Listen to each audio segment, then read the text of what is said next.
Hi there. Hello. My name is Jeffrey. Um, I host a lot of people who come to India, who travel through India. And I ran an Airbnb for a while. I lived abroad for a long time. Then I came back and I ran an Airbnb, and now I do a workaway. And so people constantly ask me, and I offer to give pointers on how to travel through India and some of the things that I think. And so, what I'm trying to do through this video is to maybe make these points in a recorded video format and then maybe upload it on social media like YouTube, I guess. And then I can just send this link to people and be like, hey, you see, I have summarized, right? So the goal for this to become a good video would be that I cover all of the points that I usually organically discuss with people. So when we sit and talk, over a nice fresh glass of toddy, ideally, then all of these things just naturally come out. So this is going to be a little more contrived, a little more. I've written down these points. I hopefully they are a lot of it, and if I think of other things, I might bring it up while we discuss things, or I will make other videos if this seems to work, right? So first off, either you're traveling through India or you've decided to travel to India. Either way, it must be exciting, must be a little nerve-wracking for some people. India is a unique place. It's got a unique energy, a unique form of chaos, and so people, either love it or hate it. Generally speaking, but I think there's a lot of gray area too in India for sure. The first thing that sort of works against India is the fact that everybody flies into Delhi, right? And Delhi is extremely polluted. It's one of the most polluted cities in India. And so it's not a great first impression when people fly into the smog. So I generally tell people, if you have an option, but most of the cheap flights are to Delhi, if you have an option, fly in somewhere else just to, ease into the shock, right? So one of the airports I love is Kochi. Kochi Airport is beautiful. It's 100% solar powered airport, and it's very spacious. Very has feels very new, and the facilities are wonderful, and it's a great way to arrive in India, to land into the land of coconuts, and then to get out and smell that fresh air of the smells of Kerala, which has its particular smell, the smell of the dirt and the ecosystem that is booming. But everything is fast changing. Even Kochi is. Kochi is definitely hard for me to live in as a city. It's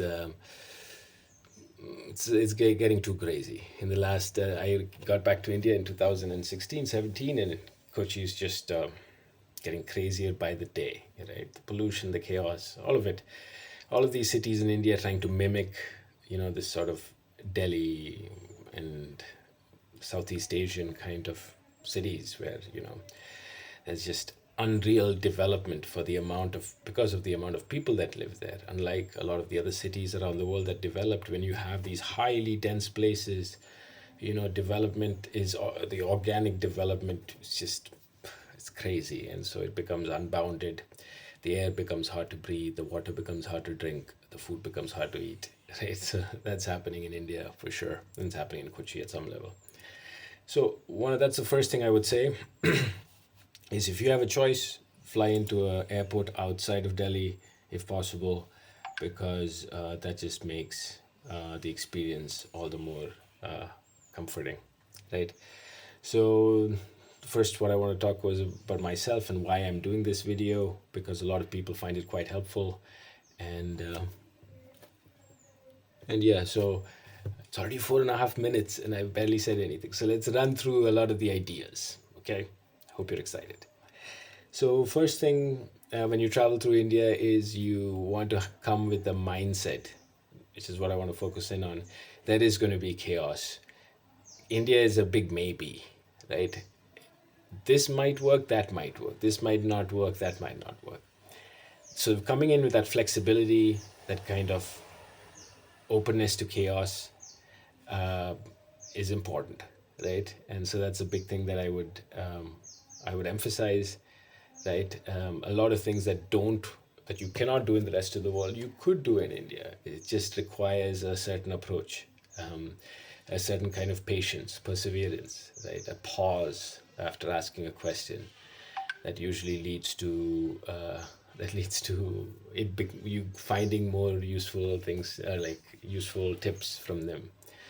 So generally, out in the rest of the world, when we go and we're like, "Hey, can I keep my bags here in this train station, for example? Do you have a luggage counter?" And your answer would immediately, in some places, be no in India. And the key thing then is not to just turn around and walk away, unless you're short on time. I always say pause. So when somebody says no, oh, okay, visually showcase that that is an inconvenience without saying anything, even, just, oh, that's no, no. Just stand around, look around a little confused. And generally speaking, that brings out that sort of the ounce of the nature to help, because India is extremely a busy place. People, whether you go to the dentist office, you go to the train station, whether you go at a stoplight, whether there are cops, people are dealing with 10 times to 100 times the number of people that they would be dealing with in the West. So it takes a lot of mental energy for people to keep dealing with all these people that come through. So we have to be, if we are mindful of the fact that these people are dealing with hundreds of people, and being one more person that who's irritated or who's negative about things doesn't really create a space for them to help us, right? Instead, we crack a joke, we smile, we look a little confused. You can bring out that part of those people who are like, okay, I've dealt with hundreds of people, they didn't even turn twice, but this person's smiling, please, or something. It helps. So anyway, one of the first things that I would emphasize is, some sort of personal hygiene products, like, first thing is packing essentials. So what would you carry? Things I would emphasize is like a hand sanitizer or wipes. If you can find good, sustainable, green options, that would be ideal, especially for sanitizers, because it's something that you would have to discard. Uh, and medications, a lot of the generic versions of medications abroad can be found here with a prescription, in some cases without a prescription, but it's always good to carry your own medication just in case. So, personal hygiene products number one, ideally a hand sanitizer, wipes. You never know. I mean, actually, you do know how bad toilets are going to be in a lot of public places, the guardrails, the things, everything is used 10x, 100x times. So you got to imagine it's like everything's touched 100 times more. So it's nice to have some sort of wipes, a hand sanitizer of the type. Um, and then, yeah, packing lightly, breathable clothes, warm layers if you're going to North India for sure. People in India generally don't care about being, it's not like Europe, for example, it's more like the US. In the US, people, having lived there for a decade, people are more accepting of how you dress, and you can show up at the grocery store in pajamas and shorts and what seems to be inappropriate clothes, but it's appropriate. In a different kind of shade, India is the same. In India, it really doesn't matter if you're dressed tip top, unless you're going to some five-star hotel or you're going to a party or of the sort where they look at these things, for the most part. And if you're dealing with government officials, it sometimes makes a difference to be a little more cleanly dressed or cleanly made out. You know, um, I, for one, I work with kids, so I have all the freedom to look the way I want. And as you can see, I barely have comb my hair, and this is generally the case in India and Kerala, I can say. So that's one thing that I would say, focus on packing lightly. Don't worry too much about packing too many things you don't need, but make it breathable, make it flexible or customizable kind of stuff. You could wear it like this, you could wear it like that. That was ideal. Another thing is power adapters. Definitely use 230-volt power adapters here. We work on 220, 230, not 110 like in the US. I think a lot of countries are on 230. You can come into India and buy like a 100 rupee adapter converter here that just changes the thing. But do check your electronics. Make sure that your electronics do can run on 220 volts, and it'll be mentioned at the back of. So if you have a laptop charger it sort of says on this here. It says on here, what is it? So I can see here that this is, I can see here that the input is 100 to 240 volts. 100 to 240. That means we can do 110, which is, say, in the US and stuff like that. This charger can work there, but you can work at up to 240. That can work in India too. So if you do check your adapters, your chargers for your iPads, iPhones, I think all of them work for all of this. For your laptops, your Android phones, all of your little knick-knack devices, make sure that they're compatible. Otherwise, they will burn at 220 volts. If you connect something that can only work at 110, the insides are going to burn, and you're not going to be able to use it after that. And there are some emergency items you could carry, like portable water purifiers, bottles with filters, and a basic medicine kit. These are possible things that are very light that you can carry. A portable water purifier depends on what you have. A bottle with a filter. Water generally in India is needs to be purified. You cannot drink tap water, so have that in consideration. Many homes are just boiling water for 5-10 minutes. So if you have an additional filter, it helps, right? The next big part of things is staying safe and healthy, and that's about food and water safety, right? The importance again of drinking water, filtered water, and being cautious with street food. Yeah, maybe I can make a list of safe, or maybe people can comment here on safe to eat, safe to try street foods. I would recommend anybody who's watching this who knows about things that have been good for their tummy, please recommend here from, say, Delhi on towards the south, any place in between, so many beautiful places in India. So if you have any experience anywhere in India and you say, oh, this was a street food that I could vouch for, mention it, people could use it. I have a very sensitive stomach, so for me, too much oily food, even too much milk and stuff, messes with me. So I'm very particular about food. I I have to see how it's being made, and some of the rules I have is, number one is a woman making the food. Generally, if women are making the food, I want to believe that there's more concern about the quality of it. There is a motherly touch to it, making stereotypical assumptions. But that's one thing that I check. And the second thing I check is, are there a lot of people going in there? And do these people look like they are a wide spectrum of people sometimes? Because maybe a lot of locals can handle that kind of food if it's high on spices and if it is a little tainted even. But if you see a nice spectrum of people there, you see, okay, this works for everybody. But sometimes some of the best food is where only locals eat. So this is, of course, left to your discretion, left to your capacity to handle.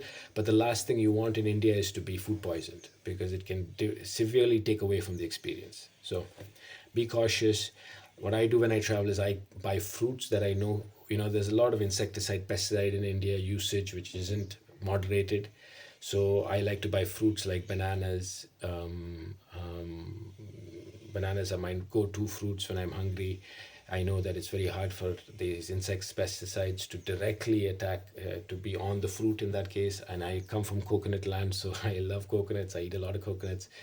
But when I travel, I carry like bananas. I carry a lot of edibles like nuts, sunflower seeds, peanuts, things that you find here, and things that you don't even find here, which are now available here. I carry a lot of those. So those is my little munchies that I can travel around with till I find something that I'm like, okay, this looks like good food. This looks like food I can trust. Or home cooked food you can always trust.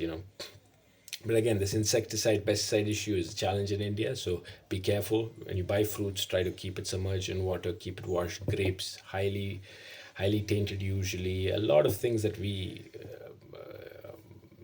assume to be okay are not so okay. So please look into those things. A simple Google search can answer your questions. Be careful about the food you eat, right? Health precautions, digestion. Digestion is the number one health precaution I can suggest. Watch after your digestion, right? Do what you need to, right? Make sure your digestion is taken care of. For long distance travel, so now let me get into transportation tips. So Ideally, all of train bookings happens through IRCTC, which is the Indian Railway Transport Corporation, and you have one of two options. One is to go to the stations and do a reservation there. The other is to work using the app. If you have to work using the app, you have to be able to make payments, and to begin with, you need to have an Indian mobile number to even start using the app. So that's the first thing you need is an Indian mobile number. So one of the things I suggest to people is when you land in India, whichever airport you're in, usually they have a SIM card service where you can take a SIM card right there. Try to do that. It is a little more on a premium. They charge more, where a usual SIM card would be 50 rupees, 100 rupees. I ended up paying when I traveled back to India last time and I had to take a SIM card. I paid 400 rupees or something. I can't remember. It was like a hefty charge. I think it came with that 200 rupee package, but still I ended up paying 200 rupees for the SIM card, I think. Whatever it was. They ask you just. Otherwise you have to get out of the airport and go and use somebody's Aadhaar, or I think uh, you can get a SIM card outside too, but it's much easier in the airport because it's all set up. Of course, people, please mention your experiences in the comments so that it helps others. So, trains is number one. You get to see the country. You don't have to experience too much of the pollution. You go through the countryside for the most part, and you have these wonderful sometimes experiences on the trains, and sometimes challenging experiences too. The bathrooms by default are disgusting. So, but the good thing now in India is you have an app where you can report based on your ticket number. You can say, hey, this is my ticket number. The bathroom in this wagon in on both sides disgusting, on this side's disgusting. By usually they're very prompt now, surprisingly they're able to do this all around India, which is within the next one or two stops, you have a cleaning crew that comes in and cleans. This has been my experience in Kerala, in the south. Twice I've had to use the app. Once for a disgusting cabin itself, a lot of just stuff that was thrown about, plastic and trash everywhere. And I walked in and I was like, what is this? I can't even step in here.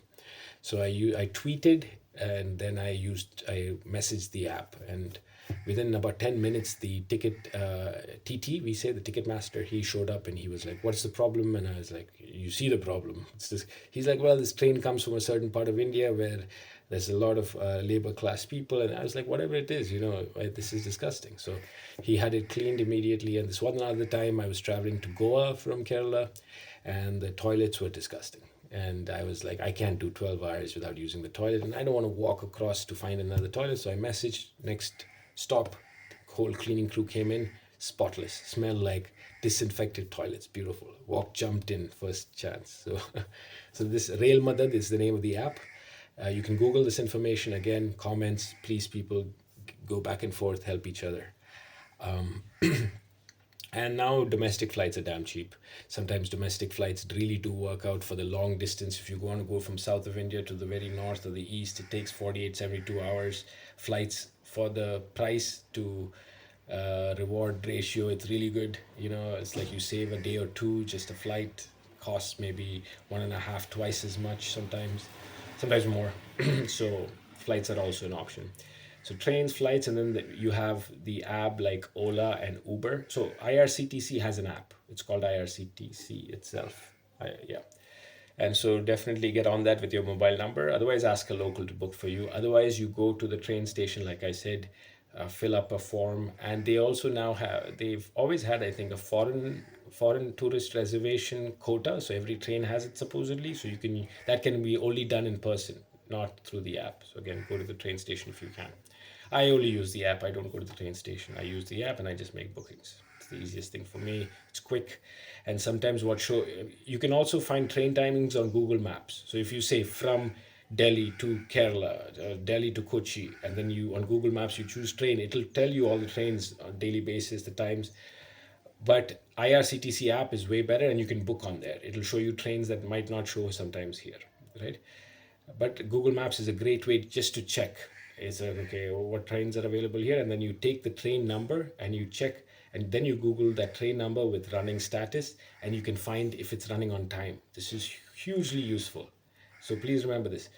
You can check for preliminary checks. You can use Google Maps. Put your say from to on Google Maps. It'll show you driving, and then you have the train option. Click on train option. It'll show you all the trains that day. whichever day you're, and then take that train number which is mentioned there and go to Google and say train running status, and it'll tell you, what the running status of that train is, and how late it is, how early it is, and then you can plan your day according to that. But it could catch up also. If it's a late train, it could end up making up that time if there's quite a bit of time. So be careful about all these things. Ideally, make it to a train station when at the scheduled time, but if the train is 1.5, 2 hours late, it won't make up that. So why go and wait at the train station for 2 hours? So you can show up, half an hour, 1 hour later. But keep checking the app and you will find out how it's doing on time, right? Okay. Um, Next, respect local culture, right? Uh, try to, especially religious places, try to not stand out like a sore thumb, is what people recommend. I've had guests who've come here. I had a guest, two friends from Spain. They came here to Kerala, and they stayed with us, and they were dressing up like however they wanted to, but they were so comfortable about it. I mean, they were so comfortable about carrying themselves that I didn't even feel like saying anything, so I didn't. I was a little concerned, to be honest, just because people aren't used to seeing that kind of like clothing, right? Which is now very common in the rest of the world. So, but they had a great time. They made friends with all the people in the village, and the women in our village who served lunches were like missing them for months after they left. So, who's to say, what is right and what is wrong? Be mindful, use your, especially in, there are certain parts of India that you want to definitely dress modestly. There's no doubt about it, but I can say at least there are other parts of India, like Goa, for example, lots of Goa, doesn't matter what you dress in. Kerala, people will look at you, people, but beyond that, I don't know if there is much of a repercussion because of it. People are just genuinely interested to find out about other people, but beyond that, I don't know if there is a real danger of dressing a certain way in Kerala. But uh, be safe. Um, and when you enter religious places, try to remove shoes, temples or mosques. For example, I took a couple to one of the oldest mosques in our area. It's a 1,000-year-old mosque, 800-year-old mosque, supposedly 800 to 1,000, I don't know exactly. At the beginning of the advent of Islam, that mosque was built, and it's a very beautiful mosque. You will never ever see a mosque like that anywhere in India, right? I mean, anywhere in the rest of the world. In India, you will. In parts of India, you will see mosques like that. Very rare though to see it. But we went there. I went with a couple from one of the Scandinavian places, I think, and they loved beautiful architecture, and so they saw this mosque and they were like, "Wow, that's so beautiful!" And they looked at each other, and out of love, out of just being the shared joy of being there, they kissed each other right in front of this place. But I saw some locals look at it, and they weren't very pleased. But just simply because it's a pious place, it's like walking into a church and making out, right? Nobody said anything. But they were a little curt. The people were like, "No, please don't visit the mosque now. We are having a religious function and things like that." But they know me, and I show up there with a lot of people. So at the right time, it's okay. So yeah, try to be a little mindful. The same rules that apply, the same things. It's a different world, India. We have a different arc from history, and there are so many complex things that have led to the situation today, and that is a whole sequence of videos for another time, right? So let's stay focused. Right? So then SIM cards, yeah, get a SIM card. I use Airtel. I've heard good things about Geo, BSNL, but depends on the area, depends where you want to travel. If you want to go to the most remote places, BSNL is it. Usually, it's the government setup. They have towers everywhere. But if you want speed and other things, Airtel, Geo seems to be it. Find out, do your own research. Learning some basic phrases like namaskaram, namaste, which is common in most of the languages. Every state in India has different languages. So just because you speak some Hindi doesn't mean in Kerala you come with Hindi, people don't understand a word. So it's not like traveling through all of Spain with just Spanish. It's like traveling through all of Europe, basically, India is. So you need to learn all these different languages if you want to be able to conversate with people. Instead, learn some very basic things like hello, hi. A beautiful smile fixes most things in India. And people are extremely curious. So you smile, then you might not be able to get rid of them. So be aware. But people are very helpful, uh, and people can be rude too. There is the idea of personal space is not very personal here. We are still a society that believes in the commune, in the community, right? We are still in the phase in our times of we came from a very communion living in India, large families, large villages, large panchayats, large groups, and so we are still moving. I don't know if it's evolution to move out of commune to individual living, but we are still um there is a transformation happening from the commune to the individual, and so we are very much in the beginning stages. So personal space still is a foreign idea. People will, burp, look into you, or what you're reading, what you're writing, what you're watching on your phone. Will ask you if you're married, are you single, are you, how many members you have in your family, where are you from. They will just randomly ask you these things, and that's not a red flag. It's just the nature of culture here. So when I walk around in my shorts and say, tanks or sleeveless, people ask me questions. They're like, "Where are you from? Where?" So curious, And I'm like, "I'm from here. I live like 2 blocks away." But so that's just people in general. So be mindful. And now we have what's unique to India is a cash app. We have the Google Pay. And so most people will just have their barcode at the shops, and you just have to scan the barcode and just pay. You can set this up now as a foreign national. Um, Let me just, I had written that down too. Yeah, to set up Google Pay in India, you need a local phone number, which is linked to an Indian bank account. So the only way to do that would be to set up for you, if you're staying for a longer time, is to set up a temporary NRO account, which is a non-resident bank account, non-resident ordinary bank account. So once you set up one of those, then you can link your Google Pay to that, and then you can use that to make payments. But otherwise, Google Pay will not be accessible for you. Instead, cash is king. Otherwise, or now a lot of places take cards, but because of that extra percentage charge, they will charge you sometimes 1 or 2% more because of card payments, or they will say no card payments. So cash is still king, but most of India is now working on this sort of scan and pay system, just so you know. Otherwise, you can bring your foreign cards like PayPal, Revolt, Wise, TransferWise, which is Wise. You can bring those cards and use them everywhere. I generally withdraw from SBI ATMs because they give me the best foreign exchange rates compared to in. I love another bank called Federal Bank in India, but it's giving me some troubles now. It's from India, Kerala, and HDFC, all these banks there, but they all charge me a higher foreign transaction rate than SBI, from my experience. If somebody knows something better, please share. Personal space and privacy, big zero. People will immediately they see you, they're like, "Where are you from? Are you married?" You know, so you can. It'd be interesting if you said, "I don't want to answer that question," but people generally answer. It's left to you. Yeah, it's considered respectful to remove shoes before you enter homes, temples, churches, or shops, even. Some shops will have it. It's considered respectful. I generally do it. Some shops, though, I look, and if the shopkeeper is wearing slippers or if the shop looks dirty, I still wear the slippers because I'm like, man, you know, I know you want to keep this clean, but it's not clean anymore, and I don't want to carry around this dirt. But generally, it's good to practice asking them. It's courteous, It's left to you. Shopping tips. There are big stores in which they are supposedly following very ethical means like Fab India, where you can get things at a fixed price. They won't mark it up just because you look like me, a person who's not born and raised here, for example.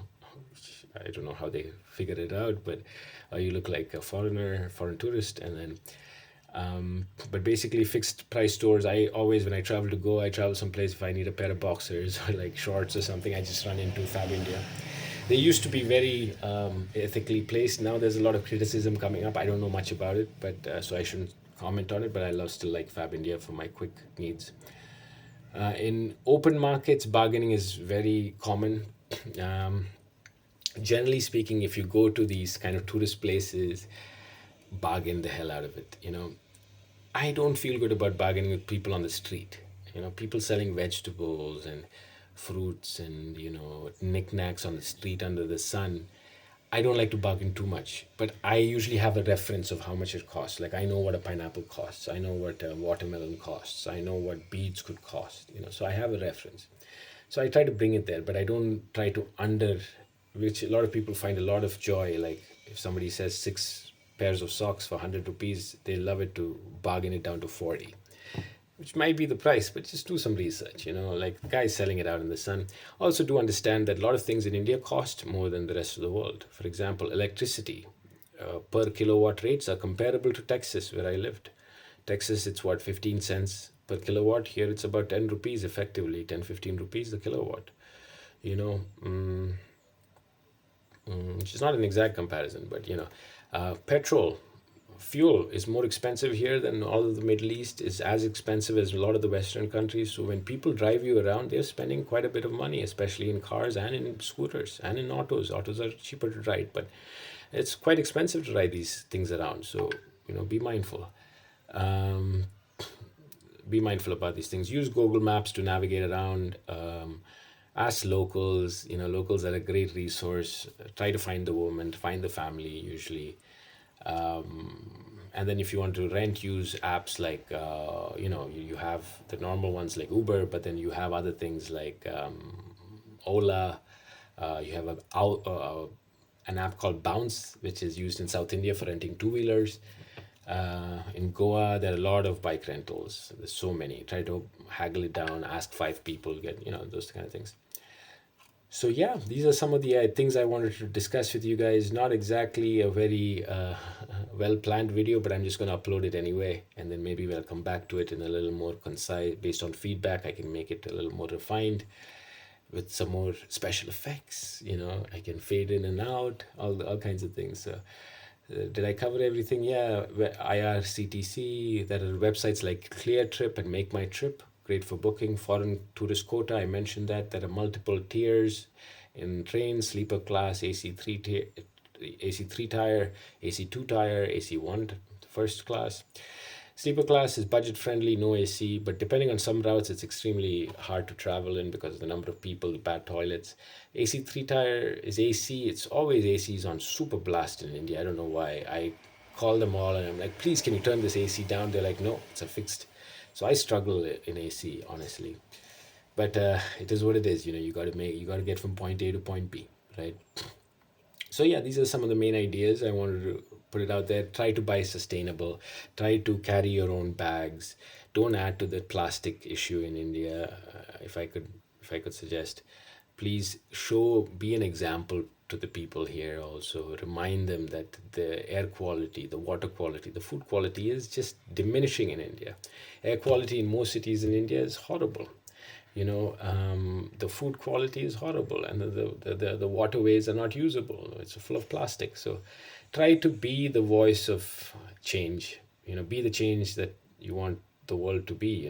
You want to see in the world, right? Like, definitely try to do something, make a positive impact here, because people. We have to remember, India is just jumping into a middle class kind of reality. We have just begun to taste the beauty of capitalism, the capitalist society, globalization, but we do not at all understand the downsides of it. We don't understand how every child in India is born with microplastics in them. That's true for a lot of the world also. Every milking mother who is feeding their child has microplastics in their breast milk. These are the studies. The pesticide ratios in some of the rice is 1,800% of the acceptable limits. So please try to raise awareness. And people are building here with concrete and steel and aluminum because they see that in the West. They don't realize that these materials are good for heat sink, to keep the heat in. We don't want the heat in most of India. We want the heat out. So remind the Indians, remind the rest of the people, hey, you guys used to build with bamboo and mud. We would love to stay in places like that. These kind of concrete, shiny places aren't ideal, and it's more expensive. And so try to do your thing, avoid single-use plastics, try to use eco-friendly transportation, try to support shops in which people are making and their own things, and don't go too touristy. These are the things I would suggest to you. The video is 35 minutes long. Maybe you slept through this because I haven't made this very exciting, but at least it's something I can send to people and they can watch, and it covers a lot of points. People love to stare in India. They love to stare. That doesn't mean that they're going to kill you with the stare. It just means they're curious. A nice smile back usually fixes it. If you feel a little threatened. Um, we are a watching country, a country that lived through farming and watching the clouds and watching nature and watching, just sitting back and relaxing. And so that watchingness is still there in most of India and most of Kerala. So be mindful of it. It is not hostile. It is only interest. It is only a concern. People are extremely friendly. A smile fixes things. I'm speaking a lot from my experiences in Kerala. Please use your own due diligence for the rest of India and find out from locals what the reality there is. All right. Happy travels, beautiful travels through India. May it be magical, may it be fulfilling, may it be everything that you want it to be. And make the comments, use the comments to ask your questions. Maybe people who know better will respond. Maybe I've made some mistakes. Whatever it is, if we can help you travel through India, and if we can travel through India better, why not, right? So that's a wrap.